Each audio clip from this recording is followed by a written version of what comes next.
Hai teman-teman, kelompok kami, kelompok ke-6, akan membahas mengenai materi kerusakan otak. Yang di dalamnya terdapat 4 materi loh. Yang pertama, penyebab kerusakan otak. Yang kedua, penyakit neuropsikologis. Yang ketiga, penyakit neuroplastik terhadap kerusakan sistem saraf. Di dalamnya terdapat degenerasi, regenerasi, reorganisasi, dan pemulihan. Dan yang terakhir materi kita yaitu neuroplastisitas dan penanganan kerusakan sistem saraf. Saat ini, kita akan masuk ke materi pertama, yaitu penyebab kerusakan otak yang akan dibacakan oleh teman saya. Sebelum kita masuk ke pembahasan, kita harus tahu dulu apa itu otak manusia. Otak adalah organ vital dan kompleks yang dilindungi oleh tengkorak dan selaput otak. Organ ini terdiri dari sejumlah jaringan dan miliaran sel saraf pendukung, serta terhubung dengan sumsum tulang belakang. Bersama dengan sumsum tulang belakang dan saraf, otak menjadi pusat perintah dan sistem saraf manusia. Sebagai bagian dari sistem saraf, otak memiliki banyak fungsi penting. Organ ini mengontrol semua yang terjadi di tubuh, seperti pikiran, ingatan, ucapan, perasaan, penglihatan, pendengaran, gerakan lengan dan kaki, serta fungsi organ di dalam tubuh lainnya, termasuk detak jantung dan pernapasan. Beberapa saraf di otak langsung menuju bagian tubuh tertentu, seperti mata, telinga, dan bagian kepala lainnya. Namun, beberapa saraf lainnya terhubung ke bagian tubuh melalui sumsum tulang belakang untuk mengontrol kepribadian, indera, serta fungsi tubuh lain seperti bernapas hingga berjalan. Kita masuk yang pertama, penyebab kerusakan otak.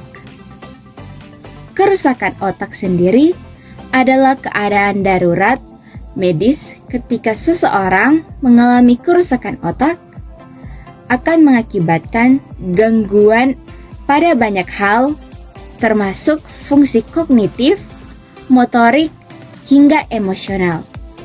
Berikut adalah beberapa penyebab kerusakan otak. Nah, penyebab kerusakan otak yang kelompok kami bahas ada 8. Yang pertama, cedera kepala dan trauma otak. Cedera kepala terutama yang parah dapat menyebabkan kerusakan fisik dan fungsional pada otak. Hal ini dapat terjadi dalam kecelakaan lalu lintas, kecelakaan olahraga, jatuh, atau kejadian lain yang melibatkan benturan pada kepala. Yang kedua, terdapat stroke. Dapat terjadi akibat sumbatan pembuluh darah atau stroke iskemik, atau pendahan dari pembuluh darah di otak atau stroke hemoragi. Kedua jenis stroke dapat menyebabkan kematian sel-sel otak karena kurangnya pasokan darah dan oksigen. Yang ketiga, yaitu tumor otak. Adalah pertumbuhan sel-sel abnormal di otak. Mereka dapat menekan jaringan sekitarnya dan menyebabkan gangguan fungsi otak. Yang keempat, infeksi otak. Infeksi seperti ensefalitis atau peradangan otak atau meningitis atau peradangan selaput otak dapat menyebabkan kerusakan otak jika tidak diobati dengan tepat. Kelima, hipoksia otak. Keadaan di mana otak tidak mendapatkan cukup oksigen bisa terjadi akibat gangguan pernapasan, henti jantung, atau kondisi medis lainnya. Yang keenam, penyakit neuropsikologis. Penyakit neuropsikologis adalah kelompok gangguan atau penyakit yang mempengaruhi fungsi otak dan memunculkan gejala yang terkait dengan kognisi, perilaku, emosi, atau fungsi eksekutif. Contoh, termasuk Alzheimer, Parkinson, dan lainnya. Penyakit ini melibatkan kerusakan atau kematian sel saraf secara progresif. Ketujuh, paparan zat beracun atau toksin. Paparan jangka panjang terhadap zat beracun seperti timbal, merkuri, pestisida, atau bahan kimia tertentu dapat menyebabkan kerusakan otak. Yang ke-8 yaitu kerusakan sel-sel otak selama kehamilan atau kelahiran. Faktor seperti infeksi selama kehamilan, komplikasi saat kelahiran, atau kekurangan oksigen selama persalinan dapat menyebabkan kerusakan otak pada bayi. Materi kedua yaitu penyakit neuropsikologis.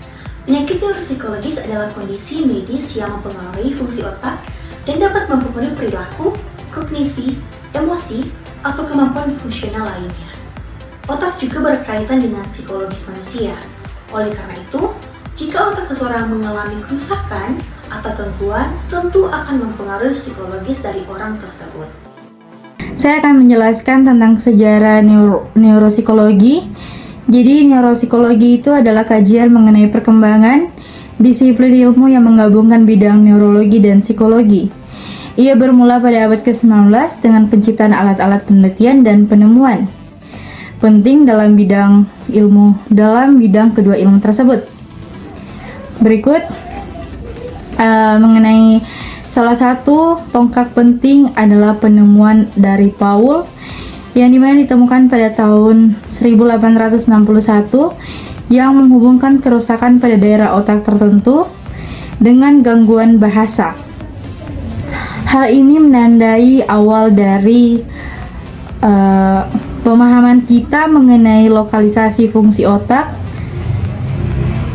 Selanjutnya, pada abad ke-20 itu, perkembangan teknologi seperti elektrosefalogram dan pemindahan otak memungkinkan para peneliti untuk lebih memahami hubungan antara struktur otak dan fungsi kognitif. Berikut, neuropsikologi terus berkembang seiring dengan penelitian lebih lanjut mengenai penyakit neuropsikologi seperti Alzheimer, Parkinson, dan gangguan neuropsikiatrik lainnya.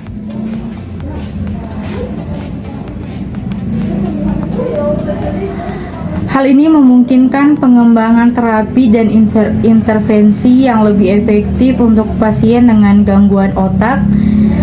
Sejarah ini juga menunjukkan betapa pentingnya kolaborasi antara neurologi dan psikologi dalam memahami dan mengatasi masalah-masalah kognitif dan neurologis. Adapun penyakit-penyakit dari neuropsikologi sendiri antara lain ada epilepsis. Jadi epilepsis ini penyakit ayan.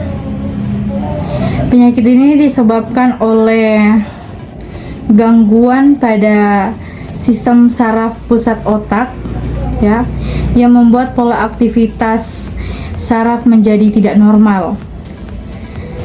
Umumnya penderita epilepsis ini akan mengalami kejang-kejang hingga hilangnya kesadaran. Dan yang berikut ada Parkinson. Jadi apa sih Parkinson ini? Parkinson ini merupakan gangguan gerakan yang mempengaruhi sistem saraf manusia. Terjadi karena kadar hormon dopamin yang rendah di otak. Jadi penderita Parkinson ini memiliki gejala-gejala seperti kesulitan mengunyah, konstipasi, dan demensia atau yang kita kenal dengan pikun. Selanjutnya Huntington ini penyakit langka. Huntington merupakan penyakit bawaan atau keturunan yang menyebabkan kerusakan pada sel-sel saraf di otak secara degeneratif. Selanjutnya yang terakhir sekali ini ada Alzheimer. Apa sih Alzheimer ini? Alzheimer ini penyakit gangguan neurologis atau sistem saraf di otak sehingga membuat jaringan otak ini menyusut atau sel-sel otak itu mati. Jadi Alzheimer ini adalah penyebab paling umum dari demensia atau kepikunan. Penderita akan mengalami penurunan fungsi untuk berpikir, berperilaku, dan keterampilan sosial sehingga mempengaruhi fungsi dirinya sebagai makhluk mandiri dan sosial. Sekian pembawaan materi saya pada hari ini. Terima kasih. Yang ketiga ada respon neuroplastik terhadap kerusakan sistem saraf. Respon neuroplastik merujuk pada kemampuan otak untuk berubah dan beradaptasi sebagai proses terhadap pengalaman dan lingkungannya. Ini adalah mekanisme penting yang memungkinkan otak untuk memperbaiki atau mengompensasi kerusakan yang terjadi akibat cedera atau penyakit. Respon neuroplastik meliputi beberapa proses antara lain, yang pertama ada deregenerasi, yang kedua ada regenerasi, yang ketiga ada reorganisasi, dan yang keempat ada pemulihan. Yang keempat ada neuroplastisitas dan penanganan kerusakan sistem saraf. Neuroplastisitas adalah kemampuan otak untuk berubah dan beradaptasi seiring dengan pengalaman, pembelajaran, atau perubahan lingkungan. Ini berarti bahwa struktur dan fungsi otak dapat mengalami modifikasi atau perubahan sebagai respon terhadap stimulus eksternal atau internal. Neuroplastisitas dapat terjadi pada berbagai tingkatan, termasuk perubahan pada level seluler dan jaringan otak, serta perubahan pada level fungsi kognitif dan perilaku. Proses neuroplastisitas dapat terjadi sepanjang hidup seseorang dan memainkan peran penting dalam pembelajaran, pemulihan dari cedera otak, adaptasi terhadap perubahan lingkungan, dan penyembuhan dari kondisi medis tertentu. Kemampuan otak untuk melakukan neuroplastisitas merupakan dasar dari kemampuan belajar, memori, dan adaptasi dalam kehidupan sehari-hari. Itulah sebabnya neuroplastisitas merupakan aspek penting dalam pemahaman tentang perkembangan otak dan penanganan berbagai kondisi neurologis. Dalam penanganan kerusakan sistem saraf, neuroplastisitas memainkan peran penting karena memungkinkan potensi pemulihan dan adaptasi. Berikut adalah beberapa cara neuroplastisitas dapat digunakan dalam penanganan kerusakan sistem saraf. Berikut saya akan menjelaskan tentang terapi-terapi atau tahap-tahap yang dilakukan setelah orang mengalami stroke, yaitu yang pertama, terapi fisik dan rehabilitasi. Melalui latihan fisik dan rehabilitasi terarah, pasien dapat memanfaatkan neuroplastisitas untuk memperbaiki atau memulihkan fungsi fisik setelah cedera atau kondisi yang mempengaruhi sistem saraf. Dan yang kedua, terapi okupasi. Terapi ini bertujuan untuk membantu individu mempelajari atau memelihara keterampilan sehari-hari melalui latihan dan tugas-tugas yang direncanakan.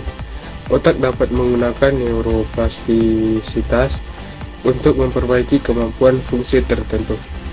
Dan yang ketiga, terapi bicara dan bahasa. Pada individu dengan gangguan komunikasi atau bahasa, terapi bicara dan bahasa dapat memanfaatkan neuroplastisitas untuk mempromosikan pemulihan atau pengembangan keterampilan komunikasi. Dan yang keempat, latihan kognitif. Program latihan kognitif dapat membantu memperbaiki fungsi kognitif, termasuk memori, perhatian, dan pemecahan masalah.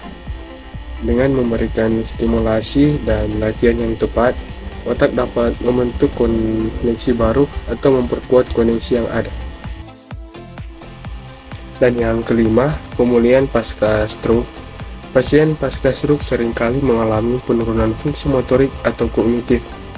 Program rehabilitasi yang terarah dan terus-menerus dapat memanfaatkan neuroplastisitas untuk memfasilitasi pemulihan.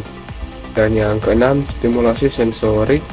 Stimulasi sensorik melibatkan penggunaan berbagai bentuk stimulasi seperti sentuhan, suara, atau latihan visual untuk merangsang otak dan mempromosikan adaptasi atau pemulihan. Dan yang terakhir, yang ketujuh, teknologi rehabilitasi. Teknologi seperti terapi virtual dan perangkat bantu neurorehabilitasi dapat membantu memfasilitasi neuroplastisitas dengan menyediakan pengalaman dan latihan struktur.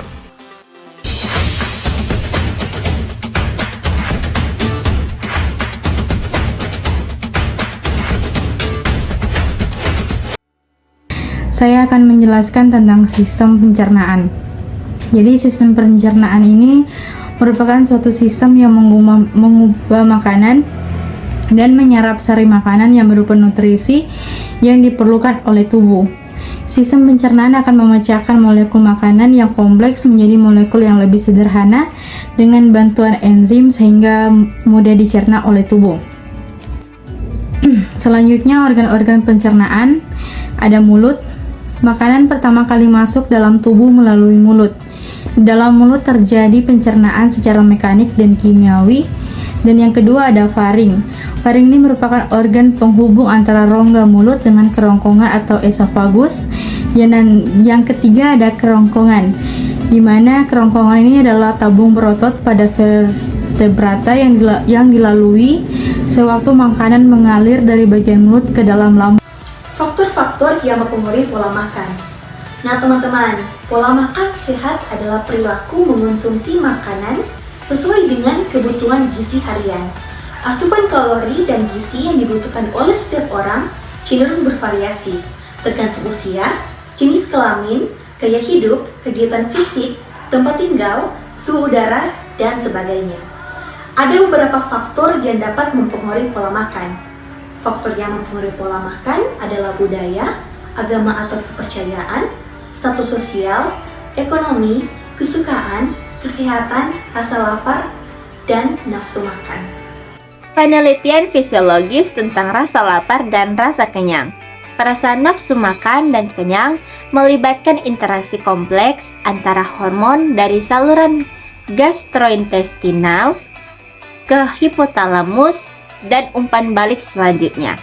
Di dalam hipotalamus terdapat wilayah tertentu tempat hormon berinteraksi untuk menghasilkan sensasi nafsu makan dan kenyang yang menyebabkan konsumsi makanan atau perasaan kenyang. Melalui interaksi grelin dan leptin, hipotalamus dapat mengatur sensasi lapar dan kenyang sehingga menghasilkan homeostasis energi. Grelin yang disebut hormon kelaparan awalnya ditemukan melalui reseptornya, yaitu GHSR. Sebelum menjelaskan perannya sebagai peptida, pelepasan hormon pertumbuhan. Masuk pada materi berikut, yaitu pengaturan berat badan set point versus settling point. Menjaga berat badan merupakan bagian dari pemeliharaan kesehatan bagi banyak orang. Menetapkan sasaran berat badan dapat menjadi cara penting untuk mencapai sasaran kesehatan berdasarkan sasaran pribadi Anda untuk kebugaran dan kesejahteraan. Namun, memahami cara penerapan sasaran berat badan dapat menjadi tantangan. Saat membuat rencana penurunan berat badan, ada dua teori umum yang perlu diketahui yang disebut teori. Selanjutnya saya akan menjelaskan tentang anoreksia nervosa dan bulimia nervosa. Anoreksia nervosa adalah gangguan makan yang ditandai dengan ketakutan berlebihan terhadap penambahan berat badan dan keinginan untuk menjadi lebih kurus. Penderita anoreksia nervosa seringkali membatasi asupan makanan secara drastis bahkan hingga tingkat kelaparan, dan seringkali berolahraga secara berlebihan. Hal ini dapat menyebabkan penurunan berat badan yang signifikan dan berdampak buruk pada kesehatan fisik, seperti masalah jantung, gangguan hormonal, dan masalah kulit. Selain itu, anoreksia nervosa memiliki konsekuensi psikologis seperti depresi, isolasi sosial, dan obesitas dengan berat badan dan bentuk tubuh.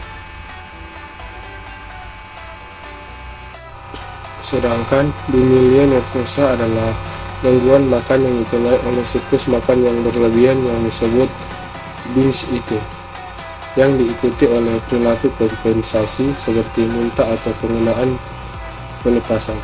Orang dengan bulimia nervosa merasa kehilangan kendali saat makan berlebihan dan kemudian merasa bersalah dan mencoba menghilangkan kalori yang telah dikonsumsi.